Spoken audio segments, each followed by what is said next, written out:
bailaré hasta que se conviertan en polvo mis pies, aunque se cuelgue con sus garras de mi piel. En principio, es imposible pensar los derechos de los sujetos de manera aislada de lo que ocurre en el país. La crisis económica impacta en las condiciones de vida de los chicos, de sus familias, de los maestros, en la falta de instituciones, en el estado catastrófico en que se encuentran muchas de las instituciones del país. Sin embargo, hay otros factores que debemos analizar. Estamos viviendo épocas difíciles donde lo que pasa en la escuela, en la calle, en las instituciones, nos está confrontando con graves situaciones de impunidad, de irrespeto a las normas que regulan la vida en la sociedad. La policía mata a quienes reclaman por sus derechos. Una madre es capaz de poner bengalas en el cuerpo de su hijo. Las mujeres seguimos muriendo. Nos confrontamos ante una falta de preocupación por los otros y por las consecuencias de nuestras acciones. Se han roto las redes de solidaridad. Prima el individualismo y la meritocracia. Somos víctimas y victimarios en esta crisis, pero por supuesto lo que más la sufren son los más débiles, los chicos, los ancianos, los pobres. Por otro lado, estamos en una situación aparentemente paradojal. Nunca antes hablamos tanto de los derechos de los niños, las niñas y los adolescentes. Y pareciera que cuanto más hablamos, menos los respetamos. Y lo digo porque también es parte de nuestra historia tener leyes que no se cumplen. La Convención sobre los Derechos de los Niños, que este año cumple 30 años, incorpora un conjunto de derechos de protección específica para las personas menores de 18 años de edad, reconociéndolos como sujetos plenos de derecho. Esto supone abandonar la representación de la niñez y de la adolescencia como incapaces. A partir de la Convención, los niños y los adolescentes cuentan con un instrumento de protección legal para que sean respetados como portadores de pensamiento, conciencia, con capacidad de comunicación. Dice la Convención: los organismos del Estado y la familia y la sociedad deben asegurarles el pleno derecho a su desarrollo hasta el máximo de sus potencialidades, así como el goce de una vida plena y digna. Pero la mayoría de los niños son pobres, viven en situación de precariedad, con falta de viviendas dignas, sin servicios sanitarios, acuden a centros de salud en pésimas condiciones o escuelas carenciadas. Según el informe del Observatorio de la UCA, en 2019 la pobreza infantil creció de manera alarmante. Sus datos coinciden con lo anunciado esta semana por el INDEC. Un 52,6% de los menores de 15 años son pobres.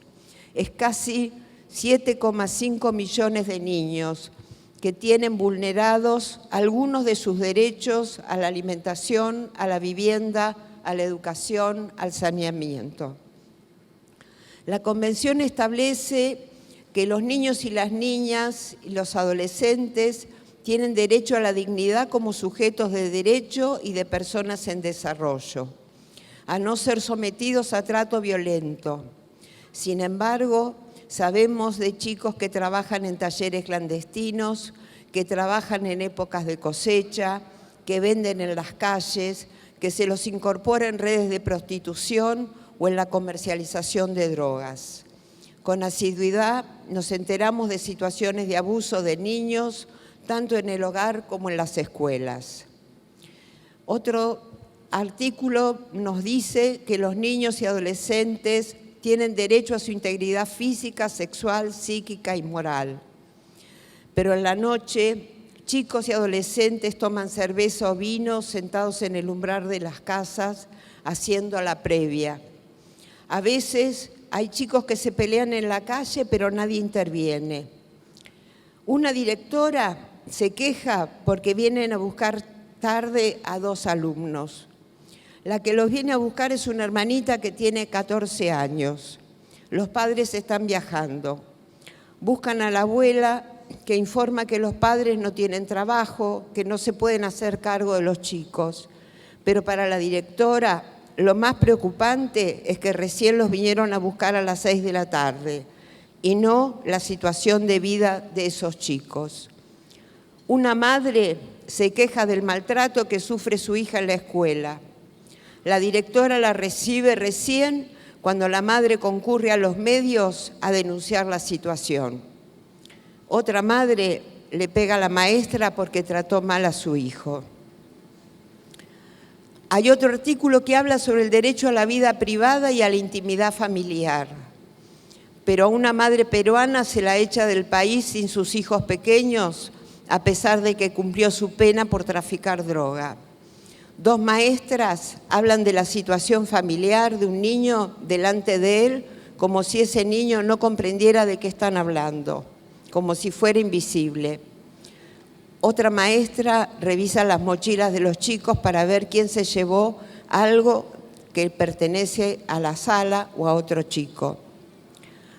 También la Convención plantea que los niños, niñas y adolescentes tienen derecho a la educación pública y gratuita, atendiendo a su desarrollo integral. Que se les respete su identidad cultural y su lengua de origen, su libertad de creación y de desarrollo máximo de sus competencias individuales. Pero tenemos escuelas donde no hay gas o cuando hay gas se explota. Tenemos también escuelas donde un docente le cambia el nombre a un chico chino porque le resulta difícil pronunciarlo. Otros que se quejan porque los chicos de 2 años a fines de marzo no se quedan sentados en la ronda escuchando a sus compañeros. Un jardín que atiende a niños de sectores populares, lo único que ofrece son sillas y mesas, crayones y hojas, y juguetes en mal estado. En el nivel inicial, los docentes se niegan a cambiar los chicos porque tienen miedo que se los acuse de abuso. Los niños y niñas con capacidades especiales tienen derechos y garantías consagrados y reconocidos por esta ley. Sin embargo, los padres de un jardín piden la expulsión de niños que tienen problemas de conducta o que tienen necesidades especiales. Al mismo tiempo que se vulneran estos derechos, observamos un avance de ciertas corrientes de la neurociencia aplicada a la didáctica, denominada neurodidáctica, que pone todo el acento en los propios niños como responsables de sus posibles dificultades de aprendizaje, desconociendo cómo los contextos sociales y familiares, así como las propias propuestas didácticas, generan esas mismas dificultades. Esto de pensar que el ser humano es solo un cerebro ha llevado al avance de la medicalización temprana de nuestros niños y a un énfasis alarmante en los procesos de autorregulación emocional que no son más que mecanismos de control de las conductas, verdaderos disciplinamientos de los niños y los adultos, y por eso tanta capacitación docente bajada desde el Ministerio Nacional en aspectos referidos al control del comportamiento. A esto se debe agregar que se considera que los niños provenientes de los sectores más pobres son los que presentan mayor dificultad para alcanzar el autocontrol, con lo cual es bastante clara la concepción ideológica que está por detrás de estas afirmaciones supuestamente científicas. Por eso nos llama la atención la existencia de programas que vuelven, claro que con otro lenguaje, al viejo condicionamiento para modificar la conducta a través de una serie de entrenamientos. De la filosofía con niños pasamos al entrenamiento emocional y cognitivo. Se dice que el siglo XX fue el siglo de la infancia, ya que desde distintas perspectivas los niños comenzaron a tener existencia en el imaginario social. La psicología, la sociología, la antropología, la historia, el derecho, los medios de comunicación, en particular la publicidad y por supuesto la educación, comenzaron a ver la infancia y a reconocerla. Todos afirmamos que los chicos son sujetos de derecho.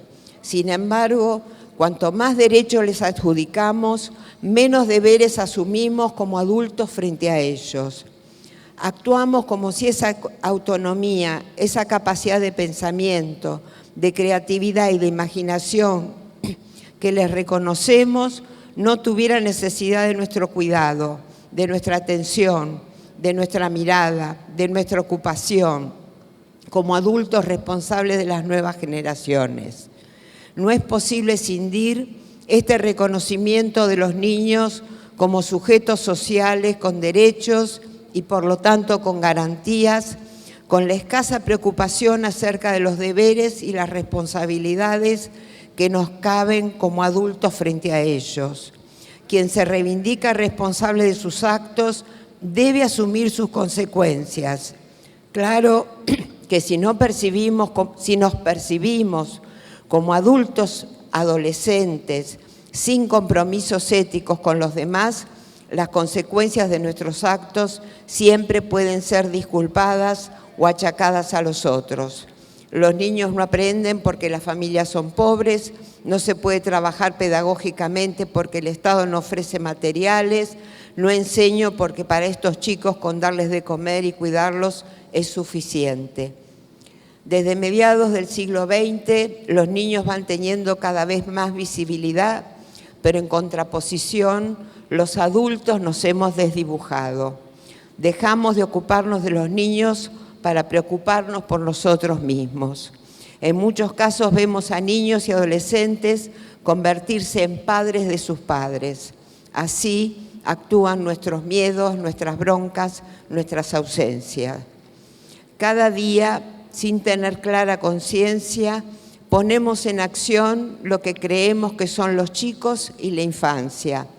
Esas elecciones tienen enorme significación, ya que nuestras representaciones son productivas, término con el que queremos significar que determinan las instituciones que creamos para esos niños, niñas y adolescentes, así como condicionan el trabajo pedagógico que tanto docentes como alumnos realizamos en dichas instituciones.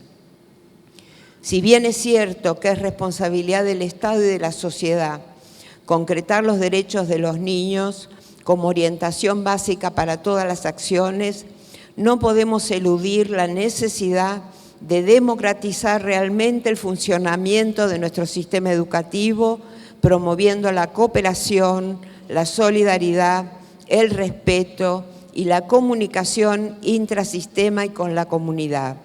Debemos poner en sintonía nuestros discursos con nuestras prácticas como adultos y como docentes, reflexionando y cuestionando nuestro compromiso ético con los chicos que pueblan nuestras aulas, porque es nuestra mayor responsabilidad hacer vivir a los alumnos el disfrute de algunos de los tantos derechos que la sociedad les niega. Se hace necesario volver a poner la palabra, recuperar el diálogo, la escucha, el interés y la preocupación por los otros. Esto no lo puede hacer solo la escuela, pero debe ser un espacio donde suceda para volver a depositar confianza en los maestros, los chicos y las instituciones. La educación es una práctica política que tiene una concreción e inmediatez histórica asociada con la noción de esperanza y de transformación. Esa es la esperanza con la cual tenemos que mirar el futuro. Muchísimas gracias por toda esta invitación. Hoy bailaré hasta que se conviertan en polvo mis pies, aunque se cuelgue con sus garras de